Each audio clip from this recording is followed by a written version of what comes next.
փորձեմ շատ հակիրճ նկարագրեմ ինչ ա եղել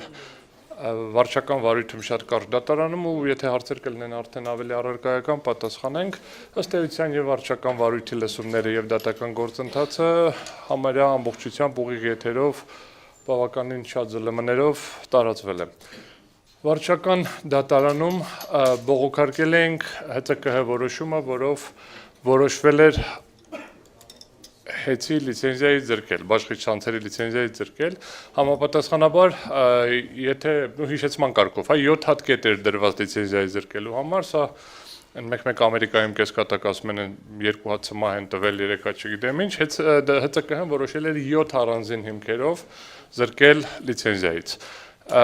Դատարանում քննարկել ենք բոլոր 7-ը, ընդ որում 6-ը առանձին հիմքեր են, 7-րդը 8 կետից բաղկացած հիմք է։ Եվ դատական նիստերը բավականին ինտենսիվ են եղել եւ վերջին դատական նիստը ավարտվել է առավոտյան ժամը 3-ից քանից, այսինքն ամբողջ գիշեր վերջին նիստը 13 ժամ ա տևել, ընդ որում ոնց որ դրա նախորդ օրը շաբաթ կիրակի ունեցել ենք նիստ եւ նիստերի ժամանակ հնարավորություն ենք ունեցել քննարկել ապացույցները։ Ովքեր դիտել են դատական նիստերը կտեսնեին, որ Այն հիմնական փուլը, դատաքննությունը, որտեղ ապացույցների հետազոտում պետք է տեղի ունենա եւ ակնկալվում էր, որ հանրային ծառայությունները կարգավորող հանձնաժողովը պետք է շատ հստակասի, այս խախտումը հաստատվում է այս ապացույցով, դրան պատրաստ չէր եւ ամեն անգամ ամեն հարցի քննարկելուց բավականին երկար ապացույցներն էին նայում, փորձում էին ասեն, որ փաստաթուղթը որի հետ համադրենք Եվ արդյունքում ակնհայտ էր, որ հանգամանքները չեն հաստատվում։ Դες բոլորին տպած վերել եմ դատական ակտի համառոտագիրը։ Հիմա կբացատրեմ ոնց ենք դա կազմել։ Ըստ էության դատական ակտը հրապարակային առկա է, ցանկացած մարդ կարող է մտնել ադմինիստրատիվով պոիսկ տալ, բայց նաև կարճ հղումով տարբերակը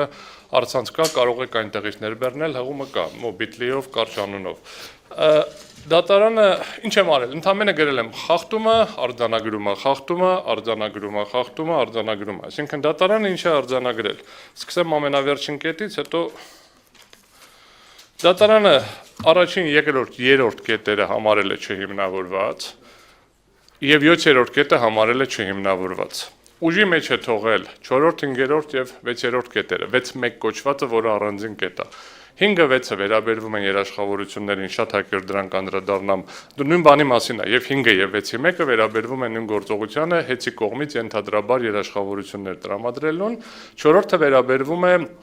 հեցի կողմից ՀԾԿՀ-ին տեղեկատվություն տրամադրելու, սխալ կամ ոչ ամբողջական տեղեկատվություն տրամադրելուն։ Հիշեցման կարգով, առաջին կետով արձանագրել էին ՀԾԿՀ-ում, որ ԲՀ համակարգը, այսինքն այն համակարգը, որ 30 րոպե կտրվածքով տեղեկատվություն պետք է պահի, ընդ որում եթե կհիշեք, բավականին շատ քննարկում եղավ տեղեկատվությունը ամբողջությամբ կորվել, ոչ ամբողջությամբ կորել, այդտեղ եթե ճիշտ եմ հիշում, ՀԿ-ների մի մասը պարզաբանեցին, հետո մի հատ էլ պարզաբանեցին, փաստը այն էր, որ արձանագրել են, որ կորել է։ Մենք եւ նիստի ժամանակ հանձնաժողովում եւ դատարանում ասում ենք դա տենց չի էլի, որ նայեցի չկա։ Դա ենթադրում է որոշակի փորձագիտական process, պետքա պարզել կորել է, չի կորել, ինչի է կորել, ինչի չենք տեսնում։ Եթե կհիշեք, նիստի ժամանակ ՀԾԿՀ-ում ասեցին, դե մենք երեկոյան նորից բացեցինք, նայեցինք, չեն գտել այդ տվյալները, ուրեմն այդ տվյալները կորել են։ Ընդ որում դրանից պատմեցին շատ դրամատիկ, որ մեր բոլորի մասին տեղեկությունները մի կոճակի սեղմումով մի գիշերում անհետացել են անվերադարձ, դա գրված է ակտի մեջ, անվերադարձ, որ դա հնարավոր չի վերականգնել, Դատարանի կողմից արձանագրել է, որ հետևաբար դատարանը գալիս է այն եզրահանգման, որ որոշման առաջին կետով արձանագրված իրավախախտումը ապացուցված չէ բավարար եւ պատշաճ ապացույցներով։ Ընդ որում, եթե տեքստը կարդաք, կտեսնեք, որ ասում է փաստը ներկայացվել է որպես դիտարկման արդյունք, այսինքն վարչական մարմնի սեփական ընկալում։ Չկա որևէ արտաքին կամ անկախ աղբյուր, օրինակ տեխնիկական փորձաքննություն կամ աուդիտ, որը կհաստատի, որ տվյալները իսկապես չեն գրանցվել, ջնջվել է ճակերտներով անշված, ավելի նիստի ժամանակ է, որ ասեցինք, լավ, սերվերում փորձել եք նայեք, ասեցին չէ։ Մենք ուղղակի ծրագիրը բացել ենք, չկար, համարեցինք, որ չկա, ջնջվել է ու դրա համար զրկել ենք լիցենզիայից։ Եթե լիներ տուգանք, եթե լիներ այլ պատասխանատվություն, կասենք լավ, ինչ որ միջամտության ավելի մեղմ տարբերակ, բայց կրկնում եմ, չպարզելով զրկվել է լիցենզիայից։ Երկրորդ կետը դա ամենաքաղաքականապես շարժարար կետն էր, որ մտել են բոլորի գրպանները, հավելագրումների մասին էր խոսքը գնում, բազմաթիվ միլիոնավոր բաժանորդների մասին էր խոսքը գնում, երբ որ հեծը ընդհանուր առմամբ ունի 1,80,000 բաժանորդ, այսինքն 1 միլիոն կարանք ասենք, միլիոնավոր ամեն դեպքում չի կարող լինի, բայց այդ ձևակերպումներով տենց հրապարակումներ եղան, հետո տարբեր քննարկումներ եղավ, դատարանն ընդամենը արձանագրել է հետևյալը. Այս պայմաններում ներկայացված թվային տվյալները թեև կարող են վկայել առանձին խախտումների առկայության մասին, չեն կարող ինքնին բավարար հիմք հանդիսանալ դրանց համակարգված բնույթը հաստատելու համար, քանի որ առանց հարաբերակցական գնահատման հնարավոր չէ եզրակացնել, թե արձանագրված դեպքերը կրում են զանգվածային եւ կրկնվող բնույթ, թե ունեն բացառիկ կամ դրվագային բնույթ։ Հետևաբար վարչական մարմնի կողմից համակարգված խախտումների վերաբերյալ արված եզրահանգումը չի ապահովում բավարար հիմքերով, միջև էլ արձանագրել էր, որ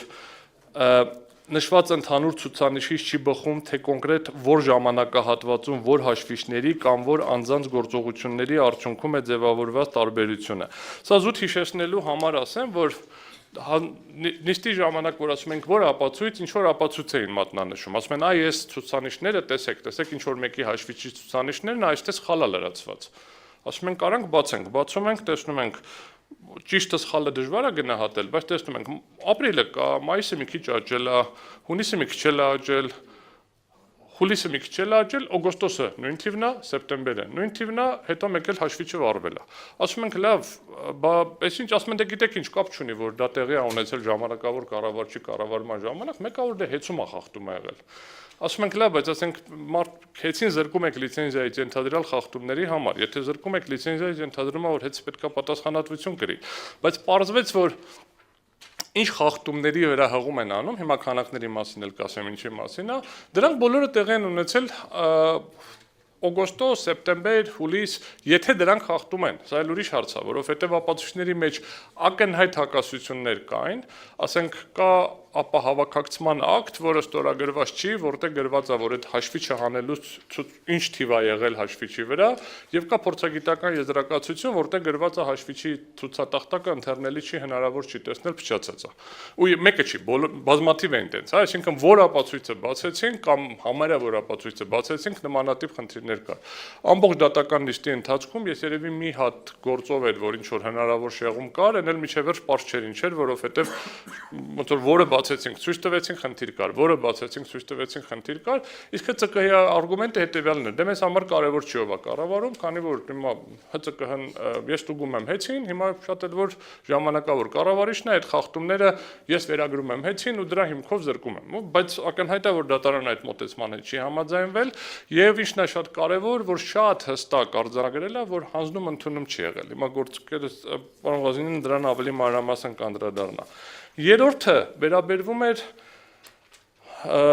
նոր սպառողների սպառման համակարգերի էլեկտրական ցանցի միացման գործընթացում թույլ են տվել միացման ժամանակների խախտումներ մեծածավալ եւ բազմակի դեպքերով։ Ներողություն, նախորդ կետում նաեւ վերաբերվում էր նաեւ թերգերանցումներ, այն արևային կայանների թերգերանցումները էլի նույն վիճակում էր։ Որտեղ որ բացում ենք ամսաթիվ ենք փորձում նայենք, եթե ինչ որ անոմալիա կար, դրանց խախտում լինել չլինելն է շատ բարդ համարել, դրանք բոլորը վերաբերվում էին օգոստոս-սեպտեմբեր ամիսներին։ Ավելին թվերի հետ ակնհայտ մանիպուլյացիաներ կար։ Ասենք գրած է 130 բաժանորդի մոտ գտել ենք խախտում։ Դատարանը ասում են, կարանք ճշտենք, որ 130, ասում են, դե 130-ից ստուգել ենք 3-ի մոտ կար։ Ասում ենք, լավ է, խախտումը 3-ի մոտ, ասում այո, այդ որ ասել ենք 130, իրականում 130 չի, 3-ն է։ Ուղղակի 130, Չէ, նախորդ կետին նման դրացքն ասում ենք, ուզում եմ դա էլ ցույց տամ, որ թվերի մանիպուլյացիաների հարցեր կա։ Ասում եմ 130 մի դրվագն եմ բերում։ Սևան քաղաքում 130 բաժանորդի մոտ գտել ենք այսքան կիլովատ ժամի խախտում, ինչ որ թիվ է գրած։ Ասում ենք լավ, կարանք ճշտենք որոնք են, ասում այս ապացույցները, ասում ենք այստեղ 3 է։ Ասում հա դե 130-ին որ ստուգել ենք 3-ի մոտ են գտել խախտում։ Ասում ենք լավ, բերեք իմ Ասում ենք 3-ը կարանք մի հատ ճշտենք ինչա, կա բանը, փորձաքննությունը։ Փորձաքննությունը գրված է թղթում, անհնար է իրականացնել եւ չեմ կարող ճշտել սխալի ցուցիչը, բայց վրան ինչ որ թվեր է գրած։ Ասում ենք այս թվերը որտեղից է։ Մենք էլեկտրոնային թղթերն ենք տեսել դատական համակարգում, մենք միշտ ունենք սկաներ, ասում հա այդ մատիտով գրվածները հաշվի մի առեք։ Ասում ենք բայց դատարանում ապացույցի մասին ենք խոսում, ինչ որ մեկը մատիտով ինչ որ բան է գրել։ Պարզվում է որ դիմել են ինչ որ արտադրող կազմակերպությանը, արտադրող կազմակերպությունը ինչ որ թվեր է տվել, այդ թվերը ֆիքսել են։ ու այդ թվերով էլ հակասություն չի առաջանում, եթե այդ թվերը ընդունենք ամբողջությամբ ճիշտ, վերաբերվում է կրկին օգոստոս-սեպտեմբեր ամիսներին կամ հուլիս-օգոստոս ամիսներին։ Հիմա ինչ վերաբերվում է միացումներին, միացումների ժամկետների հետ կապված կրկին արձանագրվում է, որ այ տեսեք միացումների ժամկետների հետ կապված կա լրջագույն խնդիրներ, ասում ենք լավ կլինի ապացույցներ, որովհետև տենց պնդումը լավ է, բայց ապացույցներ, որովհետև ինքնին միացման ժամկետների խնդիրը միանշանակ չի, որովհետև տարբեր կարգավորումներ կա, քանի կիլովատից ես միանում, ինչ պատրաստվածության աստիճան կա, տարբեր պայմաններով, սենց ասենք, ժամկետները տարբեր են։ Ստանում ենք պատասխան, որ այս Excel-ի ֆայլն է։ Ասում եմ մի հատ էլ Excel-ի ֆայլ կա, սա մեր աշխատանքային ֆայլն է։ Այդ ես խոսում եմ արդեն գիշերը ժամը 12:30 նիստի ժամանակ, երևի մեկի կողմերը։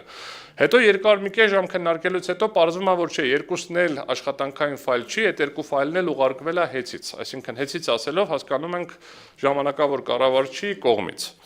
Ասում ենք լավ, այս աղյուսակը, որ ուղարկվել է, ո՞նց է կազմվել։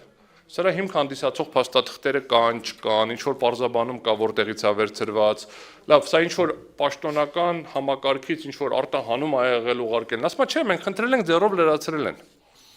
Ասում եմ, մենակ էս է, ուրիշ ապացույց չկա, այսինքն չեք պարզել ում ենք ուշացրել, որտեղ ենք ուշ միացրել,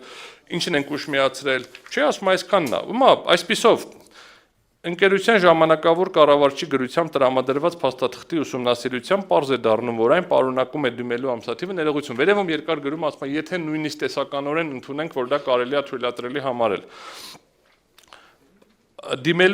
Որ այն պարունակում է դիմելու ամսաթիվ, պայմանագրի ներկայացման ստացման ամսաթիվ, վճարման օր, պատվերի բացման օր եւ այլն։ Հիմա ուշադրություն, բայց չկա որևէ սյունյակ կամ նշում, որը հստակ ասում է, հենց որ ամսաթվից է սկսվել ժամկետի հաշվարկը։ Այսինքն հաշվարկի մեկնակետը արտահայտված չէ որևէ հստակ չափանիշով։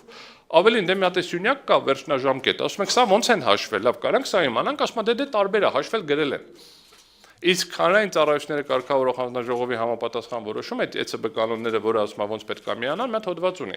Ասում է, երբ որ դու դիում ես, մնացած բոլոր ժամկետները կող դրած, երբ որ քեզ ասում են մենք պատրաստ ենք միացնենք, դու պետք է գրա որ հավաստես, որ դու պատրաստ ես ընդունել, որովհետև ես որ կաբելը բերեմ հասցնեմ ձեր շենք ու դուք պատրաստ չլինեք, որ ես ինչ որ բանի միացնեմ, չեմ կարողանալու միացնեմ, դա վտանգավոր է, չեմ կարա տենց թողնեմ։ Ոնց որ կարգը, ընդ որում դա ՀԾԿ-ի ընդունած կարգն է, ասում ենք լավ, սրա հաշվարկով ամսաթիվ ասում է չէ, ձեռով են լրացրել։ Նման պայմաններում դատարանը եզրահանգում է, որ տեղեկատվությունը չի պարունակում հաշվարկի հստակ մեթոդաբանություն, ժամկետի հաշվարկի մեկնակետ, հետևաբար որպես ապացույցային չի ապահովում այն աստիճանի թափանցիկություն եւ ստուգելիություն, որը թույլ կտա այն դիտարկել որպես բավարար եւ պատշաճ ապացույց միացման ժամկետների խախտումների համակարգային բնույթը հաստատելու համար։ Կրկին չի հաստատվել։ Հիմա 3 կետը ասեցի, 4-ը 5-ը 6-ը բաց թողնեմ, վերջում կանդրադառնամ, արդեն եթե հարցեր կլինի դրանք կարճ եմ ասելու եւ վերջին 6-ի 2-ից 6-ի 9 կետերը կոչվածն է։ Դա ոնց որ եթե հիշեցնելու կարգով ունենք 6-ի 1-ից 6-ի 9 կետեր, հանձնաժողովը որոշեց 6-ի 1-ը ոնց որ առանձին հիմք է, լրիվ առանձնացրեց, 6-ի 2-ից 9 գումարային մի հատ հիմք է։ Ուղղակի հիշեցման կարգով նկարագրել եմ խախտումը, դատարանի արձանագրումը, խախտումը, դատարանի արձանագրումը։ Դատարանը բոլոր կետերով գտել է, որ դրանք հիմնավորված չեն։ Ընդ որում այդ 8 կետից 3-ով ասում է կարող է ինչ-որ թերացումներ, եթե օբյեկտիվորեն լինեն, դրանք չեն կարող համակարգային լինել, դրանք չեն կարող այնպեսին լինել, որ լիցենզիայի խախտում լինի, բայց եթե նույնիսկ մի կետը չլիներ, քանի որ դրանք համակցության մեջ որպես մի խախտում էին դիտել, միևնույնն է դա պետքա չդիտարկվեր։ Դա վերաբերվում է այնպիսի խախտումներին, ինչպիսին ուռճացված նախահաշիվներ են կազմել, դա վերաբերվում է գնումների գործընթացում ձևական մրցակցության եւ շուկայի ոչ լիարժեք ուսումնասիրություն։ Օրինակ սրա մասով ինչ արձանագրում է արել դատարանը։ Դատարանը գտնում է, որ նման հանգամանքը ինքնին վկայում է մրցակցային գործընթացի արկայության եւ դրա արդյունավետության մասին եւ հակասում է վարչական մարմնի այն եզրահանգմանը, թե ընկերությունը համակարգված կերպով ձեռք է բերել ապրանքներ շուկայականից բարձր գներով։ Այսինքն վերլուծություններով ուղղակի հակառակն է ապացուցել, կրկնել է, որ չի ապացուցվում։ Ուրեմն ընկերության աշխատակիցներ եւ տեխնիկան օգտագործվել են կապալառու ընկերությունների կարիքների համար պնդում արել, ընդ որում դրա հիմքում դրվել է մի քանի բացատրություն, ճակերտավոր ասած վկաների, որոնց խնդրեցինք ինչպես դատարանում մինչև այդ էլ ՀԾԿ-հում հարցաքննենք, լավ, մենք չհարցաքննենք, ՀԾԿ-ին ասենք կլինի, կանչեք դուք հարցաքննեք։ Այդ մարդկանց տեսեք, հարցաքննեք, որովհետեւ ինչ որ թուղթ է եկել, պարզ չի որտեղից ինչ հանգամանքներում, այսինքն Ռոմանոս Պետրոսյանի հանձնարարությամբ կատարվել է հարցաքննություն եւ այլն։ Հա, այսինքն չհարցակնվեց դատարանը գտել է, որ դրանով որևէ ձև չի ապացուցվում պոտենցիալ խախտումը։ Արձանագրվեց մի շարք, ասենց իմ առանձին չգնամ, ըստ էության մի հատ կետով մեղադրանք էր առաջադրվել նրա համար, որ կապալառու կազմակերպությունը չի վերանորոգում հաշվիչները, պարտավոր էր վերանորոգել, ասենք, բայց մեր տեղեկություններով այդտեղ դու գումարային խնդիր կա, առնվազն նյութերից մենք դա ենք տեսնում։ Պարզվեց, որ հա, Ռոմանոս Պետրոսյանը հանձնարարել է չվճարեն, որ հանձնարարել է չվճարել, նրանք էլ որոշել են չկատարեն իրենց աշխատանքները, հետո պայմանավորվել են, որ կվճարի, աշխատանքները կկատարվի, բայց այստեղ չգիտեմ ինչի է ՑԿՀ-ն գտնում է, որ մեղավորը կրկին հեծնի նախկին մենեջմենտն է։ Երեք կետ, որը մնացել են ուժի մեջ, մեկը վերաբերվում է երաշխավորություններին եւ մեկը վերաբերվում է սխալ տեղեկատվությանը։ Ինչն է շատ կարևոր, սխալ տեղեկատվությունը ամենավերջին քննարկված կետն է, այսինքն քննարկել ենք գիշերը երբեր, երկուսներ, երեքներ, այսինքն այդ կողմերն են քննարկել։ Եթե բացեք որոշումը կարդաք, կտեսնեք, որ այս 4-րդ կետի հիմնավորումները շատ կարճ են, ընդհանրական են, այդպես ինչ-որ հղումներ չկա, ի տարբերություն մնացած բոլոր կետերում, որտեղ մանրակրկիտ ուսումնասիրում են։ Ընդ որում, երբ որ մենք դիտարկում ենք 4-րդ կետը, ինքնին ՀԾԿՀ-ն 3 հիմքեր իրարից անկախ դրել։ Ասել էր, այ միացումների ժամանակների հետ կապված եք սխալ տեղեկատվություն տվել, սխալ տեղեկատվություն եք տվել ներդրումային ծրագրերի մասին, եւ 3-րդ կետը սխալ տեղեկատվություն եք տվել անջատումների տևողությունների մասին, որ անջատվում է, ինչքան է անջատված եղել, այսինքն այդ uptime report-ի մասով, այդ SAIFI կոչված այդ հաշվետվությունների մասին։ Եթե մենք նայենք որոշումը, ըստ էության միացումների ժամկետները հերկվում են, որովհետև դա նաև 3-րդ կետն էր, 3-րդ կետով ինքնին հերկվում է, եթե մենք նայում ենք ու հիմնական վերլուծությունը գնում է ներդրումային ծրագրերին։ Մի հատ հանգամանքի վրա անդրադառնամ ու շատ հակիրճ երաշխավորություններ ու հետո արդեն մնացածին ուրախ կլինեմ պատասխանեմ հարցերին։ Ուրեմն 21 թվականի վերանորոգման մասով եղել է մոնիտորինգ, որտեղ ասել են ներկը թափվել է։ Ուշադրություն, 21 թվականի վերանորոգման աշխատանքներ են եղել, վերանորոգման շինարարության ասել են ներկը թափվել է։ Մոնիտորինգ ա եղել։ Մոնիտորինգին չի մասնակցել համապատասխան հեծի կորպորատիվ մարմինների կողմից նշանակված անձը, կոպիտ ասած նախկին մենեջմենթի ներկայացուցիչը։ Մասնակցել է ժամանակավոր կառավարիչը, որ ասել առարկություն չունեմ, ինչ գրել եք, ճիշտ եք գրել, իմ կարծիքով լիցենզիայից պետք է զրկել, նո, իմ կարծիքով չի ասել, գրել է առարկություններ չունեմ։ Երբ որ փորձում ենք հասկանանք, ու երբ որ մենք բացատրություններ ենք տալիս, ասում ենք, այս շենքը շահագործման հանձնված է, այս շենքը վերանորոգված է, ներկը թափվել է, կկանչենք այդ երաշխիքային ժամանակահատվածում է կներկեն։ Ընդ որում չգիտենք թափվել է, չի թափվել, որովհետև մենք տեսնում ենք այդ հաշվետվությունները։ Հիմա ասում են, այ տրանսֆորմատորային կայանը գրել եք շահագործմանը հանձնված, եկանք ստուգեցինք, տեսանք շահագործման հանձնված չի։ Ասում ենք, բայց շահագործման հանձնված է, հեսա շահագործման ակտը։ Ասում են, չէ, բայց այնտեղ տրանսֆորմատորներից մեկը միացրած չէր։ Միացրած չէր, նկատի չուներ, միացրած չէր, ամեն ինչ կա, ուղղակի հոսանքի միացրած չի։ Ասում ենք, հա, միացրած կարա չլինի, որովհետև տրանսֆորմատորային կայաններում, ենթակայաններում կարա միշտ լինի 1 կամ 2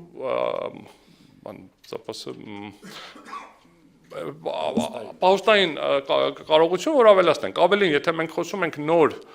կառուցվող թաղամասերի մասին, ակնհայտ է, որ այնտեղ կարողությունները շատ ավելի շատ են լինելու եւ միացվելու են աստիճանական։ Դա չի նշանակում, որ ինքը շահագործման չի հանձնվել։ Դա նշանակում է, որ շահագործման հանձնվել է եւ շահագործվում է ըստ անհրաժեշտության։ Նույնը վերաբերվում էր անջատումների ժամանակահատվածին, այսինքն մենք ցույց տվեցինք ակնհայտ, ասում այ տեսեք 110 քանի հատ անջատում ունենք, ասում ենք, բայց այդ 110 քանիսի վերլուծությունը, առաջնային թեթև վերլուծությունը ցույց է տալիս, որ 40 դեպքի է վերաբերվում։ Ուղղակի նույն մարդը 2 անգամ է զանգել, որ զանգում ես ինչ-որ ժամանակ հետո լույսը չեն տալիս, նորից է զանգում։ Կա տվյալների համադրելիության խնդիր, որ երբ որ մի հատ ենթակայանը անջատված է, բայց այդ բնակարանին կամ շենքին ուրիշ տեղից հոսանք ենք տալիս, ավտոմատ համակարգը շարունակում է հաշվել, որ անջատված է, բայց արդեն դու գիտես, որ ուրիշ տեղից տվել ես եւ համապատասխան հաշվետվությունը շտկվում է։ Ամեն դեպքում այս մի կետն է, որը մեծ պատճառաբանություններ չունի եւ դատարանը ամեն դեպքում գտել է, որ մոնիտորինգների արդյունքներով այ այս խախտումները հիմք են հանդիսացել զրկելու եւ մյուս կետը վերաբերվում է երաշխավորություններին։ Սա ամենաերկար քննարկված չարչարված թեմաներից մեկն է կրկին հանձնաժողովում էլ դատարանում էլ, որովհետեւ առաջինը օրենքը չի արգելում երաշխավորություն տալ։ Ընդհանրապես օրենքը շատ պարզ ասում է, որ արգելվում է օտարել, այլ կերպ փոխանցել, ոչ թե փոխանցելու ռիսկ ստեղծել, ոչ թե ռիսկի տակ դնել, ոչ թե հնարավորություն փոխանցել եւ գրավատնել։ Հիմա օրենքի մեկնաբանությունը ՀԾԿ-հն դատարանը ոնց որ այդ մեկնաբանությունն աստեղ վերարտադրել, ոնց որ տենց ասում դե պետք է խորքային իմաստային փորձենք նայենք, իմաստային էլ հարցը չի լուծվում, որովհետև շատ բարձ նշել ենք, որ այդ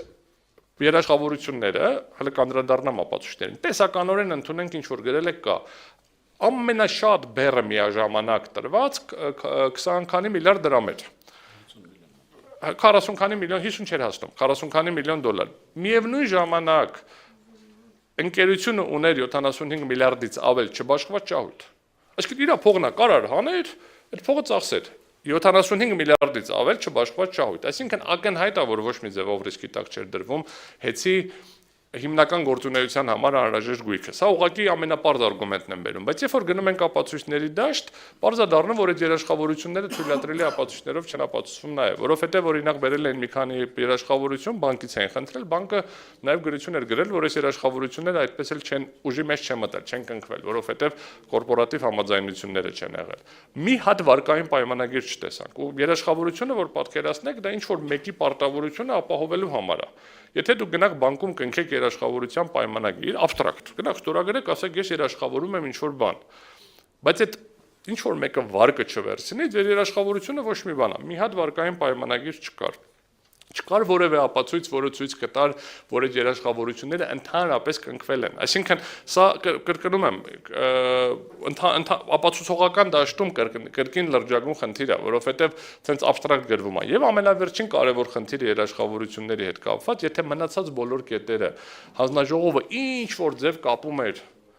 տկեն հաղորդման հետ, ասում էր այստեղ գրել են հավելագրում, այստեղ գրել են սխալ տեղեկատվություն, այստեղ գրել են ուշ միացում։ Երաշխավորությունները որևէ կերպ կապ չուներ տկեն հաղորդման հետ, եւ եթե դա խնդիր էր, դա պետք է առանձին վարույթ հարուցվեր ոչ թե նախագահի կողմից, այլ հանձնաժողովի կողմից եւ քնվեր սովորական ընթացակարգով ընկերությունը կկարողանար այդտեղ ներկայացնել համապատասխան տեղեկատվությունը։ Շատ հակիրճ ներկայացրեցի հանձնաժողովը ինչքան էր 200 էջը համարյա համառոտագիրը ձեզ տրված է ամեն կետով այն եզրափակիչ մասերը, տեքստի մեջ որտեղ դատավորը գրել է bold, այդ շեղատաղը թողել որտեղ մի երկու տեղ ընդգծել են, կողքը գրված է, որ մենք ենք ընդգծել։ Մնացածը դատական ակտի օրիգինալ տեքստն է։